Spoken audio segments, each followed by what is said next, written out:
Goeiedag beste kijkers en luisteraars van Cultuur TV. Nieuwe tool moet prijsopdrijving tegengaan. Overheid wijst op SRD-check. Het ministerie van Economische Zaken, Ondernemerschap en Technologie, Innovatie heeft de digitale tool SRD-check onder de aandacht gebracht als hulpmiddel voor consumenten om prijzen en wisselkoersen te controleren. Met het platform wil het ministerie meer transparantie creëren in de handel. Volgens EZO-OTE is de tool ontwikkeld in een periode waarin prijzen van goederen en wisselkoersen sterk kunnen schommelen. Via SRD-check kunnen burgers nagaan of winkelprijzen in lijn zijn met de geldende richtlijnen en actuele koersinformatie.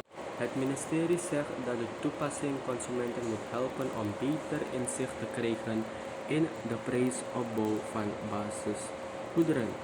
Tegelijk kan het